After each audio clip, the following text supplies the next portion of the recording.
பிரேஸ்லாம் கர்த்தர் நல்லவர்.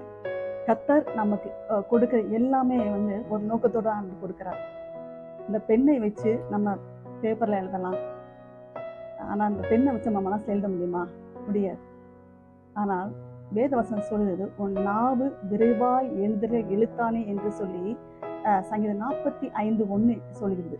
அப்ப விரைவாய் எழுதுகிற எழுத்த நாவு வந்து நமக்கு வந்து பெண் ஆண்டவர் நம்ம கொடுத்திருக்கிறார். ஜபத்துல வந்து நம்முடைய காது, நம்முடைய வாய், மனது ரொம்ப முக்கியம். ஆண்டவர் மிக மிக மிக ரொம்ப முக்கியமாக ஆண்டவர் நம்ம கொடுத்திருக்கிறார். ஏன்னு கேட்டீங்கன்னாக்கா, ஜபத்துல வந்து நம்ம எதை வந்து அதாவது வந்து எழுதப்பட்ட வார்த்தை, தேவனுடைய வார்த்தை, லோகோசான வார்த்தை நமக்குள்ள போகும்போது அது ரேமாவா வெளியில வருது. எப்படி நம்ம எழுதப்பட்ட வார்த்தை நம்ம வந்து படிக்கும் போது நம்ம காது வழிய போய் அது நம்ம மனதில் எழுதப்படுகிறது. அதான் ஆண்டவர் சொல்றார், உன் நாவு விரைவாய் எழுதுகிற எழுத்தானே என்று ஆண்டவர் சொல்கிறார்.